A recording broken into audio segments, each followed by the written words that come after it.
안녕하세요. 저는 LG경제연구원에서 근무하고 있는 원지연 상임연구원입니다. 경제연구원이라고 하면은 제가 이제 경제 쪽을 담당하는 게 아닌가라고 생각할 수도 있을 것 같은데, 저는 경영연구 부문에서 인사조직 쪽을 하고 있고요. 그래서 제가 이 빅데이터 관련된 그 HR 데이터 분석에 관해서 2012년부터 관심을 갖고 지켜봤습니다. 그래서 지금까지 계속 이제 트렌드를 보니까 그 관심이 계속 더 높아지고 있어요. 그러니까 미국에서도 마찬가지고 국내에서도 마찬가지고 이거에 대해서 문의하시는 분들도 많고 또 많은 실무자분들께서 이렇게 관심을 갖고 계시더라고요. 그래서 제가 알고 있는 사례들과 또 우리한테 좀 적용해 볼 수 있는 점들, 시사점 같은 것들을 이제 좀 같이 나눠보고 싶습니다. 그래서 지금까지 우리가 HR 관련된 의사결정을 어떻게 좀 진행해 왔나를 한번 생각해 보면 굉장히 리액티브하게, 그러니까 즉 어떤 일이 발생하면 그거에 대응해서 하는 방식으로 많이 했던 것 같습니다. 그래서 예를 들어서 사람이 갑자기 모자란다. 그럼 그때부터 충원을 시작한다던가, 아니면은 이제 또 직관에 많이 의존을 해왔죠. 직관 자체가 나쁜 건 아니지만 직관의 문제점 중에 하나는 뭐냐면 이제 편견이 개입될 수 있다는 것 같습니다. 그래서 예를 들어 윗분들께서 특정 학교 출신은 좀 그래 라든지 아니면 인상을 보고 판단하든지 이런 것들이 좀 있었을 것 같고요. 관행대로 진행했던 거. 그러니까 여태까지 항상 조직에서 이렇게 해왔기 때문에 앞으로도 이렇게 해야 돼. 그래서 그 논리에 딱히 반박할 만한 게 없을 때는 그냥 수능을 하게 되죠. 그 마지막은 이제 벤치마킹 하는 거. 이런 사례가 훌륭하다니까 우리도 해보자. 그래서 무조건 하는데, 저도 지금 이제 글로벌 기업들 사례를 말씀드리긴 할 거지만 이게 굉장히 우수하고 이렇게 다 해야 된다라는 거를 말씀드리는 건 아닌 거거든요. 그래서 앞으로 우리가 나아가야 방향은 좀 이제 오른쪽에 가까운 것 같은데요. 그러니까 프로액티브하게, 그러니까 사전적으로 미리 대응하고, 그러니까 사람이 이미 다 빠져나간 다음에 그때부터 뽑을 생각을 하는 게 아니고 미리 빠져나갈 것 같으면은 다 충원을 해놓은 걸 생각한다던가, 아니면 이제 직관에 의존하기보다는 뭔가 이제 좀 사실에 근거해서 분석적으로 의사결정을 하는 게 필요할 것 같고, 또 옛날부터 해왔으니까 라기보다는 이제 검증을 해서 진짜 이걸 해야 되는 건지, 지금도 유효한 건지 라는 방향이 필요할 것 같고, 마지막으로 이제 우리 조직에 맞는 것인지, 그러니까 단순히 다른 조직에서도 먹혔으니까 우리도 해야 된다가 아니고 조직 특성을 고려하는 그런 방향으로 나아가야 될 것 같습니다. 그래서 제가 지금 말씀드리고 싶은 그 HR 데이터 분석이 이런 방향에 가까운 거라고 말씀을 드리고 싶고요. 그 스탠포드 대학교의 경영대학원 교수인 제프리 페퍼 교수의 말을 저도 참 좋아하는데요. 우리는 새로운 것에 관심을 가지려고 하기보다 사실에 가까운 것에 관심을 가져야 된다. 그래서 이제 제가 말씀드린 이제 빅데이터 관련된 이런 의사결정, 그러니까 데이터 분석을 하는 것이 어떤 새로운 기법이고 트렌드니까 알아야 한다기보다는 뭔가 좀 더 합리적이고 과학적인 방법으로 그런 HR 의사결정을 할 수 있는 좀 더 최적화된 의사결정을 도와주는 것이기 때문에 관심을 가져야 할 것 같고, 또 제가 얼마 전에 좀 인상이 깊었던 건 저희는 연구소에서 한 1년에 한두 차례 정도 HR 관련된 보고서를 발행을 하는데요. 제가 2012년도에 HR 데이터 분석 관련된 보고서를 발행하고 이제 한 다음 달 정도 발행 예정으로 이제 원고를 집필을 하려고 편집장이나 저희 원장님한테 제가 이런 걸 써보겠습니다 라고 말씀을 드렸을 때, 그때 이제 제가 이렇게 얘기했죠. 지금 이게 굉장히 더 많은 관심을 받고 있고 제가 2탄을 낼 때가 됐고 여기저기서 다 하고 있습니다. 그래서 했다가 말하는 게 너무 HR 컨설턴트스럽다. 그러니까 그 말인 즉슨 이게 뭔가 이거 우리 해야 되고 이거 굉장히 좋은 거예요. 이렇게 하지 말고 경영자의 마인드로 접근을 해라. 이거 왜 하는가 하는 이유는 결국 우리 조직에 있는 사람을 좀 더 객관적으로 잘 파악하고 그리고 그들의 이제 성과에 기여할 수 있도록 이제 도와주는 그런 거 아니겠냐. 그래서 그런 방식으로 봐야 된다 해서 그 점을 또 좀 기억을 해주셨으면 좋겠습니다. 그래서 오늘 제가 주로 말씀드릴 이제 HR 애널리틱스라는 것에 이제 정의를 좀 말씀드리면요. 여러 가지 정의가 있을 수 있겠지만 일단 목적이 굉장히 중요합니다. 그래서 구성원과 조직의 성과 향상을 목적으로, 그러니까 이런 목적이 없고 그냥 단순히 파악하고 끝나면 아무런 의미가 없겠죠. 그래서 성과 향상을 목적으로 사람 관련 의사결정의 질을 높이는데 통계적인 방법론과 통합적인 프로세스를 사용하는 것이다 라고 했고요. 이 HR 애널리틱스가 결국에 이제 지향하는 거는 이제 예측을 기반으로 하는 겁니다. 그래서 앞으로 우리 조직에서 어떤 일이 발생할 것인가, 또 인재 관련해서 이거를 미리 할 수 있는 게 HR 애널리틱스의 지향점인데, 그러기 위해서는 처음부터 그걸 할 수 있는 건 아니겠죠. 일단 현황을 파악할 수 있는 기본적인 데이터들이 필요하겠고, 이제 그 단계를 넘어가면은 이제 이 일이, 그러니까 어떤 일이 일어나고 있는가를 데이터를 통해서 파악한 후에는 왜 일어나고 있는지, 이거에 어떤 게 영향을 미치는지가 그 다음 단계일 것 같고, 그 지향하는 바인 그 예측하는 어떤 일이 일어날 것인가, 이게 이제 최종적으로 이 단계를 밟아가면서 가는 것이기 때문에 좀 시간이 걸리는 그런 거라고 말씀드리고 싶습니다. 그래서 그 데이터를 가지고 HR에서 활용하던 게 이제 새로운 거는 아닐 테고요.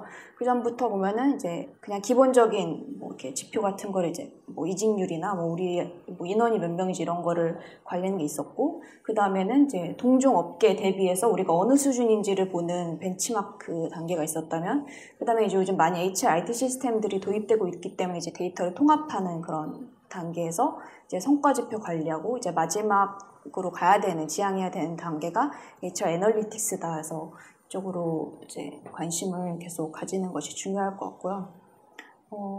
지금 미국에서는 또 HR 애널리틱스 관련된 뭐 그런 직무도 굉장히 그 수요가 늘어나고 있다고 합니다. 그래서 이런 HR 백그라운드도 갖고 있으면서 뭔가 통계적인 분석도 할 수 있고, 그래서 이런 수요가 늘어나고 있기 때문에 우리나라도 이제 마찬가지일 거라고 생각하고요. 그래서 전문성을 가지고 있으면서 이런 거에 좀 뭐 통계적인 역량까지 갖고 있다면 앞으로 마켓에서 밸류도 좀, 본인의 밸류도 높아지지 않을까라는 거를 좀 말씀드리고 싶었습니다. 그래서 최근에 이루어진 조사에 따르면 그 포춘 1000대 기업 중에서 그 220개 기업을 대상으로 조사를 했는데, 지금 HR 애널리틱스라는 관련 부서 혹은 이 일을 담당하고 있는 사람이 있다라고 응답한 곳이 이제 77%가량이 된다고 합니다. 그래서 많은 곳에서 이제 시행을 하고 있는 것을 알 수 있는데, 물론 이제 그 1000개 기업 중에서 응답한 사람들 대상이기 때문에 조금 바이어스는 있을 수 있지만, 계속 관심이 늘어나고 있다라는 것을 또 말씀드리고 있습니다. 그래서 HR 뭐 빅데이터, 데이터 분석 하면은 가장 먼저 물으시는 게, 아니 뭐 빅데이터가 있나? 뭐 HR 데이터 뭐 어떤 거 말하는 거라고 하시는데, 그 빅데이터의 정의 자체에 따른 그런 빅데이터는 없을 수도 있을 것 같아요. 지금 상황에서는 사실 없다고 보는 게 맞을 것 같은데, 대신 활용할 수 있는 데이터가 생각보다 조직 안에 많이 산재해 있다. 그래서 뭐 인구 통계학적인 데이터들, 그러니까 뭐 처음에 이제 취업할 때 내는 것들도 해당이 되겠고, 이제 뭐 직무 히스토리에서 근속 연수나 연봉 히스토리나 이런 것도 쓸 수 있겠고, 이제 매년 모든 직원들의 성과 데이터가 쌓이잖아요.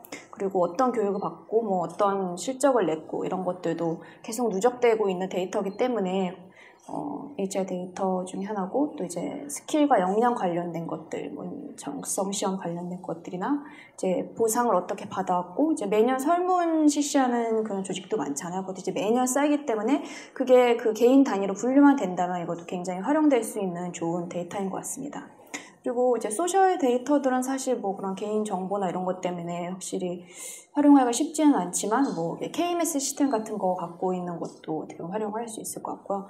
그래서 HR 데이터는 생각보다 우리가 많이 가지고 있을 수도 있다. 이게 물론 아직 그 분석할 수 있는 단계로 가공되진 않을 수 있지만 이런 것들이 있다. 이걸 알 수 있을 것 같습니다. 그래서 HR 데이터 분석에 대한 관심이 왜 요즘 더 높아지고 있는가 하면은, 이제 첫 번째는 증거 기반 경영의 중요성이 증대되었다.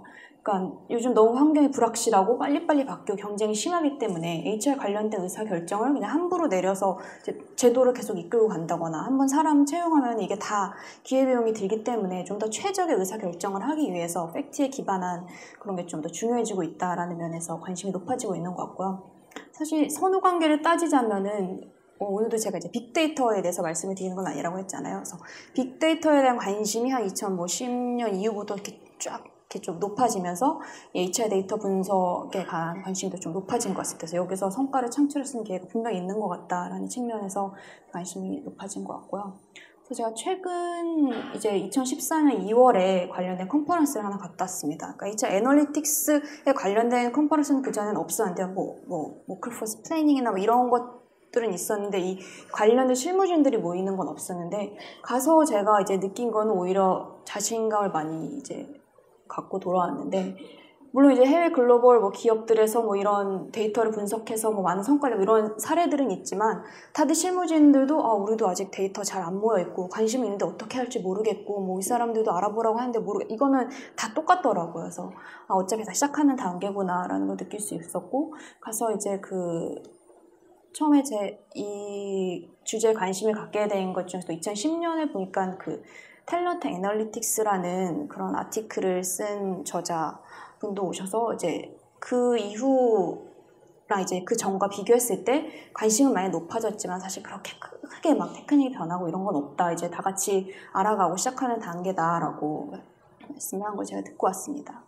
그래서 제가 오늘 이제 사례들을 이제 좀 말씀드리려고 하는데요. HR이 이제 각 영역에서 데이터 분석들을 어떻게 활용해서 이제 성과를 냈는지. 그래서 제가 한 가지 부탁드리고 싶은 건 이제 이거는 다 자기 조직의 특성에 맞게 뭔가 하나의 리서치 주제를 갖고 한 것들이기 때문에 뭐 예를 들어 리더십이다, 뭐 채용이다 하면은 이제 본인이 속해 있는 조직을 한번 생각해 보시면서 우리 조직이라면 어떤 궁금증을 갖고 접근을 했을까라는 거를 하나씩 한번 생각해 보시면 좋을 것 같습니다. 그래서 지금 제가 말씀드리는 기업들은 나름 성공적으로 이제 그걸 수행한 기업들인데 대개 보면 이런 단계를 밟아 나간 걸 볼 수 있습니다. 첫 번째는 이해관계자의 요구사항을 수렴했다. 그러니까 경영진이 궁금해한 게 뭔지, 우리 조직에서 진짜 알아봐야 될 게 무엇인지를 처음에 파악한 후에, 그다음에 이제 리서치 주제를 정한 다음에는 그 필요한 데이터들을 이제 모으고, 그다음에 가공해서 수집해서 분석을 해보고, 그다음에 어떤 결과가 나왔는지 이제 오픈을 해야겠죠. 그래서 그거를 잘 전파시킨 다음에 제일 중요한 건 그거를 토대로 이제 액션 플랜까지 했다. 그러니까 그것을 멈춘 게 아니고 그거를 의사결정을 해서 실제 조직에 도움이 주는 뭔가를 했다라는 이 사이클을 가지고 있는데 이거를 이제 각 사례에서 확인할 수 있을 것 같습니다. 그래서 구글 사례는 워낙 이제 많이 소개가 되었기 때문에 제가 이렇게 자세히 말씀드릴 필요는 없을 것 같고요. 구글은 아무래도 이제 검색 엔진 기반의 회사이다 보니까 데이터 자체도 많고 또 전문가들도 많고 아무래도 용이하게 이런 데이터 분석을 진행할 수 있었던 것 같습니다. 그래서 전담 팀이 따로 있고 구성된 인원들이 굉장히 다양하다고 합니다. 그래서 뭐 사회학자도 있고 사회과학자도 있고 엔지니어들도 있고 해서 같이 협업을 하면서 HR 관련 의사결정을 하고 있는데 이 피플 애널리틱스 팀에 속한 사람의 말에 따르면 구글에서 구성과 관련된 모든 의사결정은 데이터 분석에 기반을 하고 있다 해서 이렇게 데이터 분석 계속 실시하고 있는 걸로 알고 있고요. 그래서 그럼 리더십 관련해서 이제 구글이 가졌던 궁금증은 과연 리더가 정말 성과에 영향을 미치는가? 이거는 이제 구글이기 때문에 나올 수 있었던 질문이었는데 이제 워낙 우수한 그런 인재들을 채용하고 어떻게 보면 본인이 이제 그런 엔지니어 역량을 갖고 하고 있기 때문에 굳이 뭐 이렇게 매니저가 이거 해라 저거 해라 하는 게 더 중요한 건지 그냥 자율적으로 맡겨놓는 게 좋은 게 아닌지라는 궁금증을 가졌던 것 같습니다. 그래서 한때는 관리자라는 직책 자체를 없앤 적도 있다고 했는데 다시 그걸 만들면서 이제 한번 검증을 해본 거죠.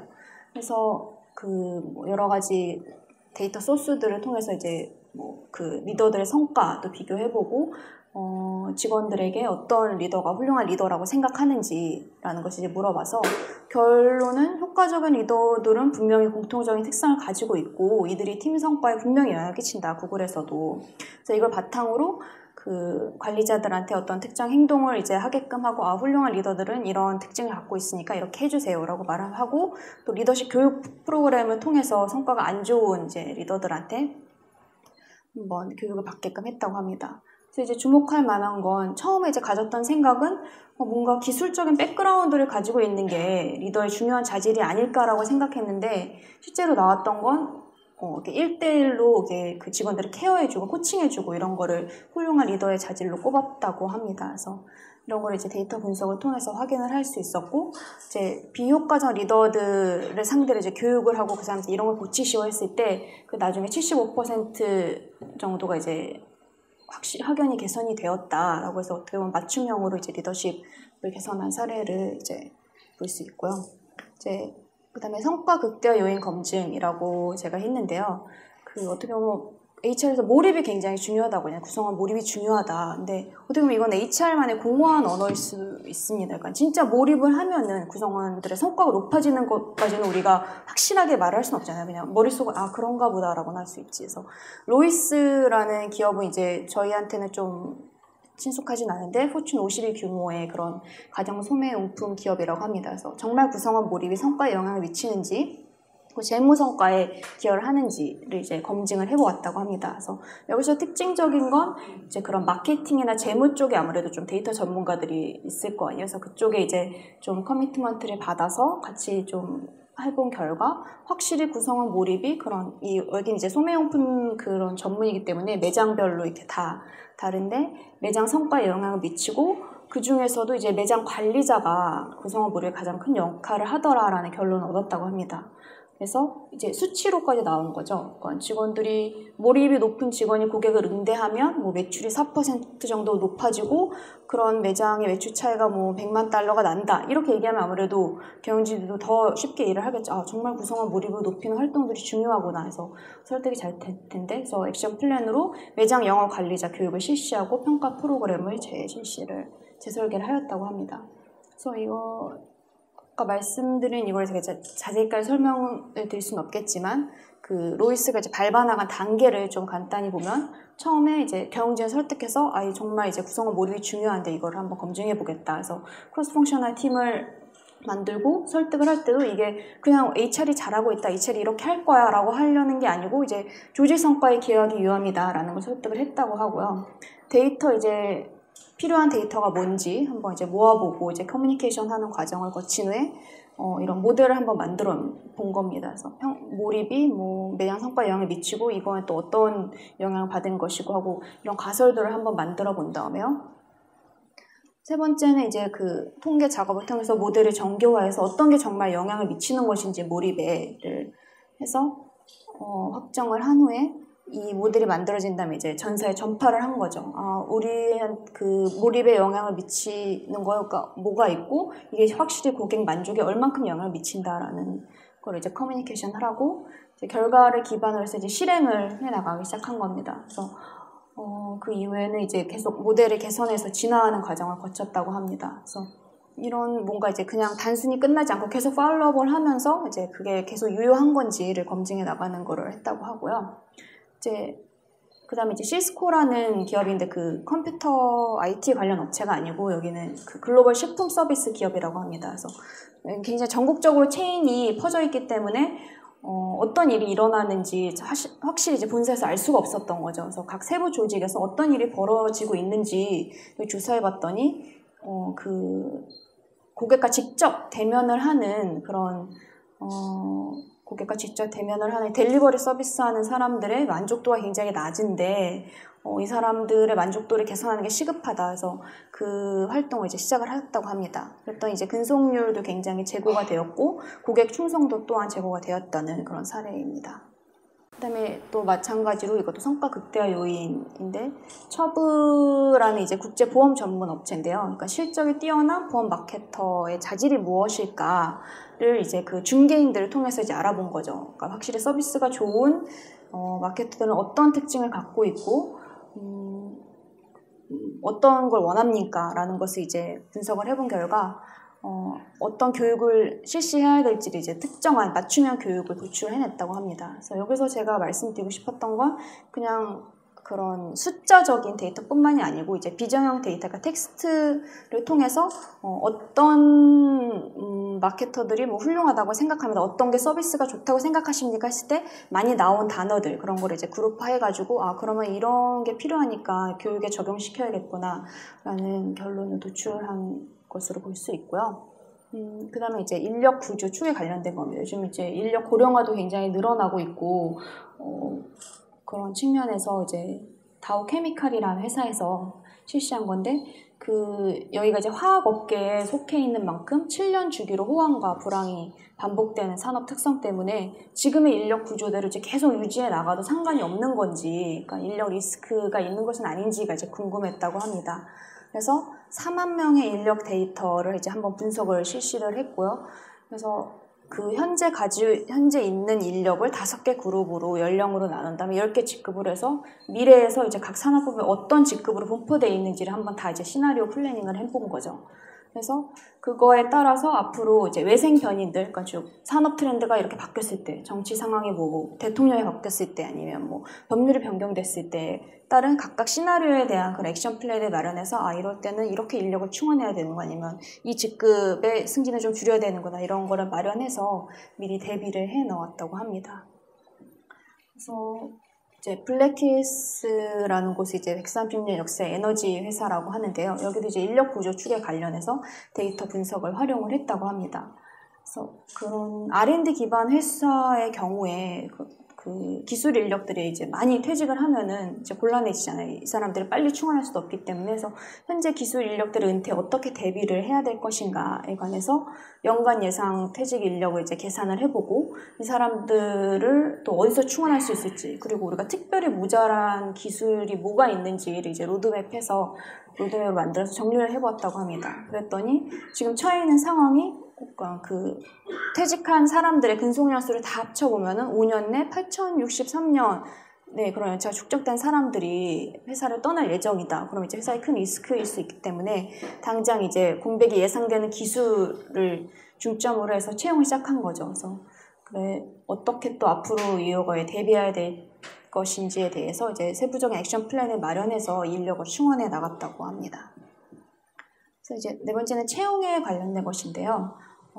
아무래도 한번 채용을 하면은 가장 좀 오래 일할 수 있고 성과를 낼 수 있는 사람을 채용하는 것이 HR 담당자들의 그런 희망일 겁니다.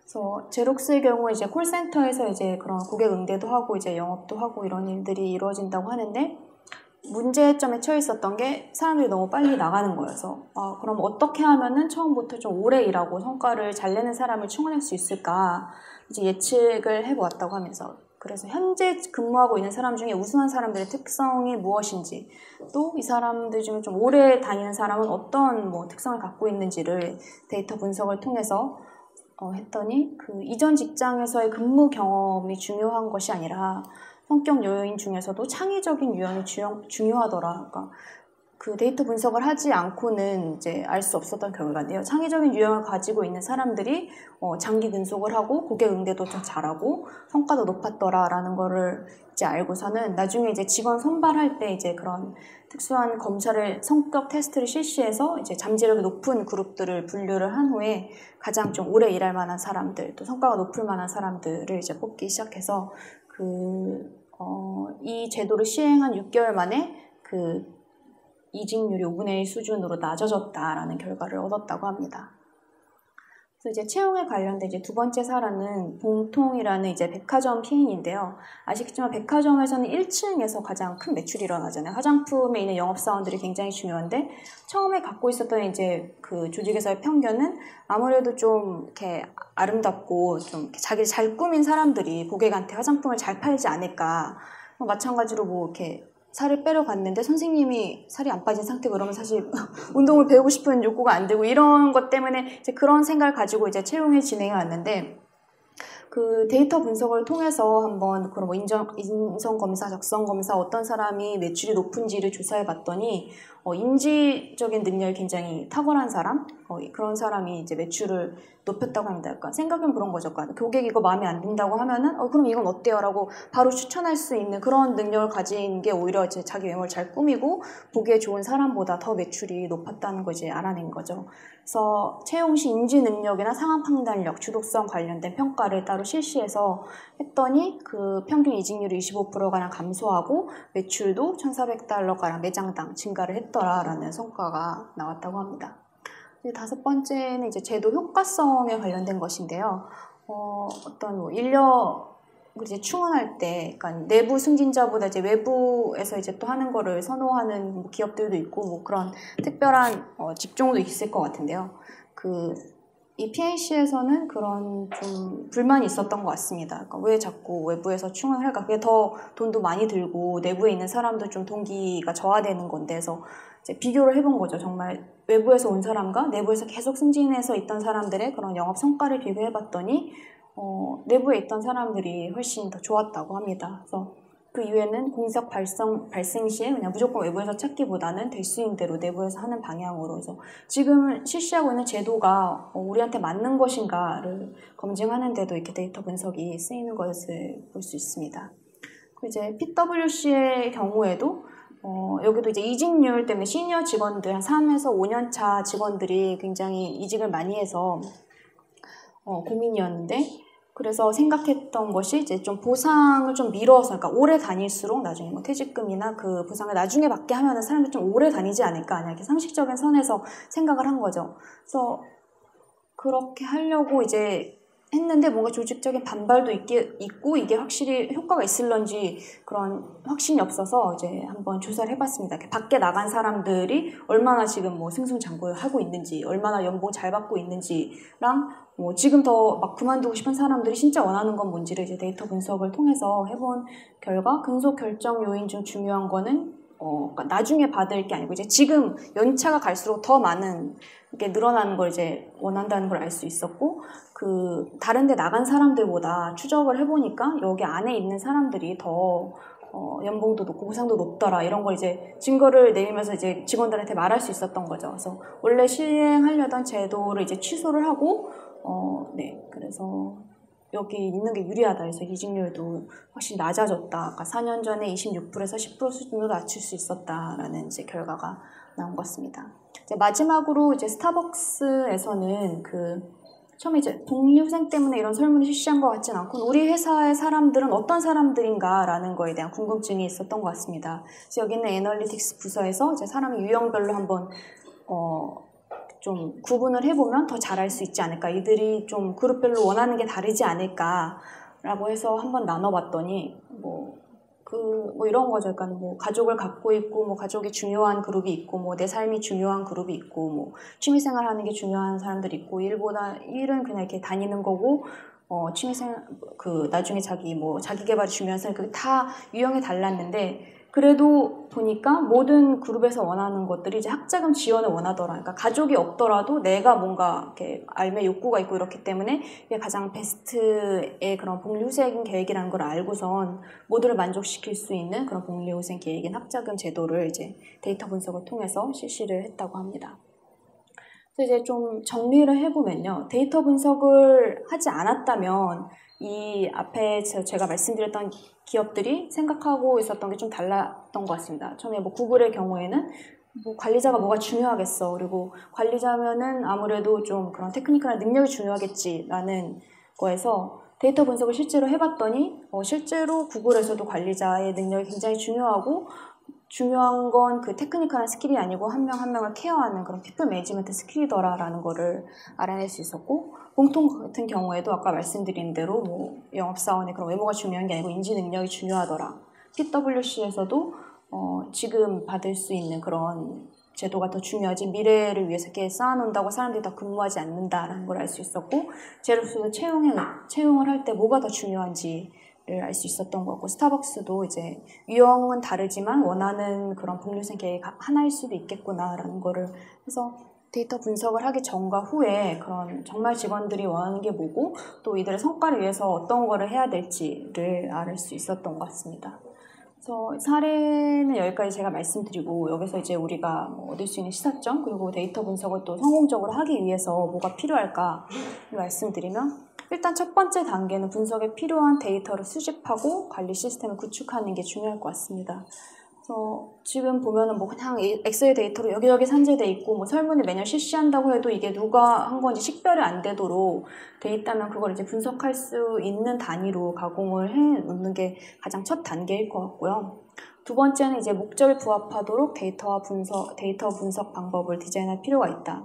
즉 그냥 HR이 이런 거 한번 해보려고 합니다. 굉장히 이거 트렌드래요. 이런 게 아니고 정말 경영진이 궁금해하는 거 그리고 성과를 낼 수 있는데 기여할 수 있는 그런 우리만의 리서치 아젠다가 무엇인지를 일단 생각을 해봐야 될 것 같고 또 아까 말씀드린 정말 궁금한 이제 모든 기업들이 이제 하나의 질문에서 시작을 했잖아요. 정말 리더가 중요한 걸까? 아니면 우리 조직에 있는 사람들은 어떤 사람들일까? 그래서 이런 우리 조직에 가장 적합한 퀘스천이 뭔지를 한번 생각해 보는 게 중요할 것 같고요. 그리고 사실 데이터가 항상 이제 사실을 말하진 않잖아요. 어떻게 또 분석하느냐에 따라서 굉장히 왜곡될 수도 있고 잘못된 해석을 내릴 수도 있고 오차도 있을 것 같은데, 그러기 위해서는 이제 좀 데이터 분석을 전문적으로 할 수 있는 사람이 이제 초반에 함께 시작하면 중요한 것 같습니다. 그래서 굉장히 뭐 엄청난 뭐 통계 박사 이런 게 필요하다기보다는 기본적인 통계 역량을 갖고 있고 사회과학에 대한 이해 능력이 있고 이런 분들과 함께 뭐 HR 팀에서 같이 데이터 분석을 해 나가는 게 중요할 것 같고요.